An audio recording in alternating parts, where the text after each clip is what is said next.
நமது கலாச்சாரம், நமது பண்பாடு எப்போதும் நம்முடன் நீடித்து இருக்கும். சப்ஸ்கிரைப் திலக். இன்னொரு ராஜ்யத்துக்கு போனால் அங்குள்ள ராஜகுமாரிகள் உங்களை எல்லாம் பார்த்தால் என்ன சொல்வார்கள்? என்ன சொல்வார்கள்? இந்த அயோத்தியின் ராஜகுமாரர்களுக்கு பாவம் காதல் தெரியாது, கலையும் புரியாது, வீரம் மட்டும் தான் அவர்களுக்கு தெரியும், அழகு கலையை பற்றி எதுவும் தெரியாது என்று. பாரம்மா, எப்போதும் குருதேவர் சொல்வார், உண்மையான ஆண்மைக்கு அழகு சுத்த வீரம் என்று. வீர புருஷர்களின் நிழலில் அகிலத்தில் அனைவருமே சுகமாக இருப்பார்கள் என்று. ஆனால் சத்ருகனா, நல்ல வீரம் உள்ளவனுக்கு மென்மையான உணர்வு இல்லாமல் போனால் உயிர்குலத்திற்கு எந்த பயனும் இல்லை. இந்த ரசனை இல்லாவிட்டால் வாழ்வு ரசனையற்று வறண்டு போய்விடுகிறது. வாழ்வு வறண்டு போனால் அவனால் சமுதாயத்துக்கு என்ன சுகம்? அவன் இருந்தென்ன இறந்தென்ன?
ஒன்றுமில்லை. ராமனை பார்க்க இங்கு வந்தேன். அவனை பார்க்காமல் எனக்கு தூக்கம் வராது. எழுப்பட்டுமா? வேண்டாம், பார்க்கத்தான் வந்தேன். பார்த்தாயிற்றல்லவா, தாங்கள் தூங்குங்கள்.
சுபாகு, தெரிகிறதா?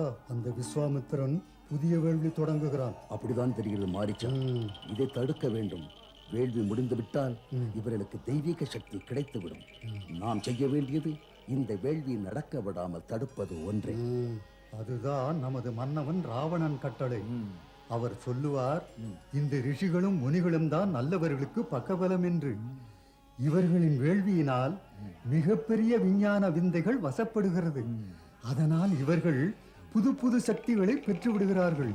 இந்த ஆற்றல் மிக்க ஆன்மீக சக்தியின் உதவியினால் நமது மாயா சக்திகளை எதிர்க்க துணிகிறார்கள். ஆம், அவர்களின் ஆன்மீக பலத்தின் முன் நமது அரக்கர் பலம் நிற்க முடியவில்லை. உண்மை. முதலில் இந்த குண்டத்திலே நடத்தும் யாகத்தை பாழ்படுத்துவோம்.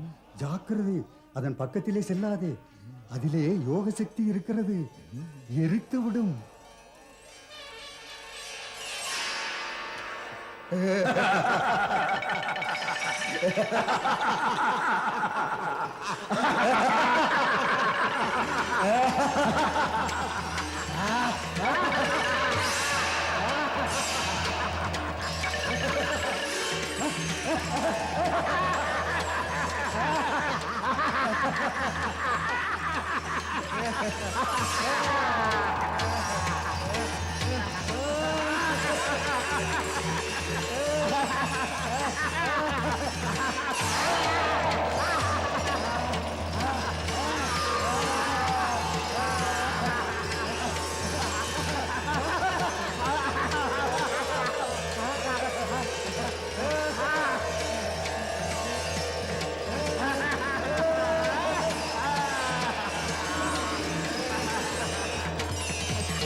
மாமுனிவரே, இந்த அரக்கர்கள் சுபாகு மாரீச்சன் நமது வேள்வியை நடக்க விட மாட்டார்கள்.